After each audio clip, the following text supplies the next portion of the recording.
the inner membrane of mitochondrial envelope is much less permeable than outer membrane. So all of you know that the mitochondrion has got two membrane layers, right? The inner membrane has got crista. So the inner and outer membrane, okay? So they say inner membrane is less permeable than the outer membrane. So you need to suggest one way in which the structure of the inner membrane may differ from that of outer membrane to produce a less permeable inner membrane. So that is the only question, 1 mark. So when they say less permeable, it's actually very general. Less permeable means things cannot pass through, but they didn't say what things cannot pass through. So then you have to go back to your basic. So what are the molecules that can or cannot pass through the membrane? There are many types. So can you give me examples of molecules that pass through membrane? Ki Jing Yi. All types of molecules I've learned.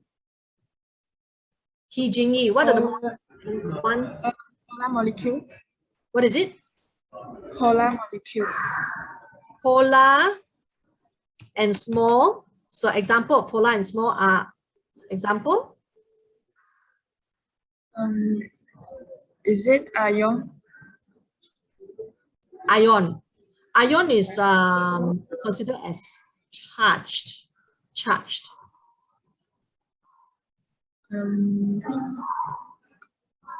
Water, oxygen. Glucose. Glucose is not small. Water, oxygen, CO2 are polar and small. Then we have got polar, big. So polar and big will be the glucose. Okay, and then we've got charged and small. So charged and small, give me example. Charged and small. Jing Yi. Sodium ion. Na+. So when you learn the membrane, you learn about movement of the membrane.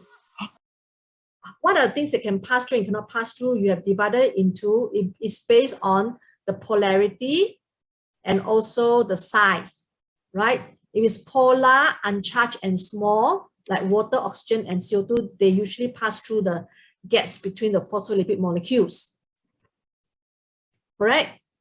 These molecules here, they are small and they are not charged, so they can pass through the gaps between the phospholipid molecules like this one here. Okay, so I'm drawing a big gap so you can see the gap between the molecule. So therefore, they will pass through the gaps between the phospholipid molecule. So then you need to explain when it's less permeable, how to make this gap smaller so that those molecules cannot pass through. Okay, so how do we make those gaps smaller? Joey, how do you make the gap smaller? What are the things you can do to make the gap smaller? Joey? Yep, Joey.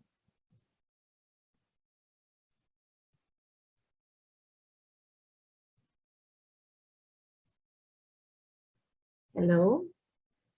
Yep, Joey cannot answer. Okay, let's call Mahi. How do you make the gap smaller? Miss, could we like make like, you know, the fatty acid tail for them? If it's saturated, then it'll be straight, right? So its gap is smaller because it's packed closer together. Yes, very good. You see these two neighboring phospholipid molecules, you've got the fatty acid tail. So when the fatty acid tails are fully saturated, so they're fully saturated means that the fatty acid tails are like that, right? Okay, so you've got two. Fully saturated, their orientation will be the same. So let's say this neighboring fatty acid tail is also fully saturated, so the orientation will also be the same. So because of that, it's fully saturated and the orientation is aligned. So these two neighboring fatty acid tail can come very close to each other and form hydrophobic interaction. So because of that, because of saturated fatty acid tail, the neighboring tail of neighboring molecule can be aligned, so they come very close to each other to form hydrophobic interaction. So the gap between the two phospholipid molecules becomes very small. Versus if you say that, okay, instead of this neighboring fatty acid tail is unsaturated. So you know that the moment there's unsaturated fatty acid tail, there will be a band which is called the kink. So let's say, for example, this is saturated, but suddenly this part here, it is unsaturated and it causes a kink to happen. Kink means a bending. So now this part is close to here, but this part is far away, so the gap becomes very big.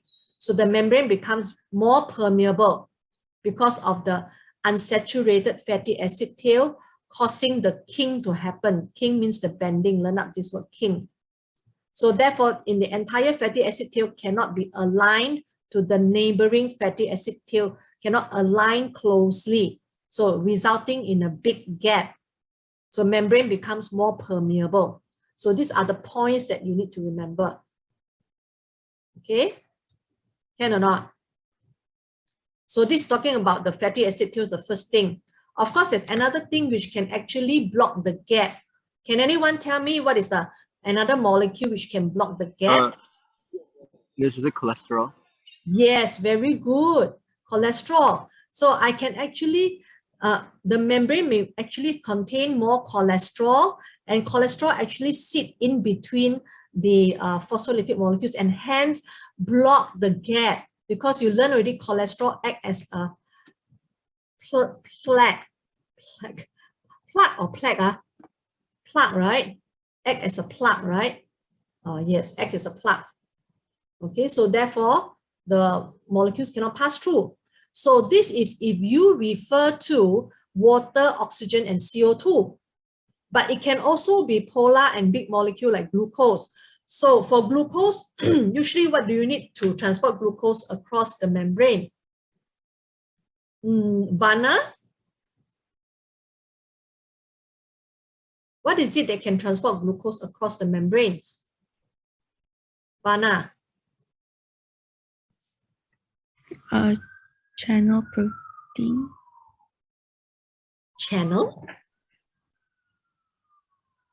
Then sodium ion is carrier protein. Oh wait, no, carrier protein. Carrier protein, yes.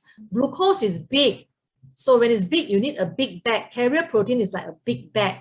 So you need a carrier protein to carry glucose across the membrane. So if the membrane becomes less permeable to glucose, that means you've got less carrier protein, right?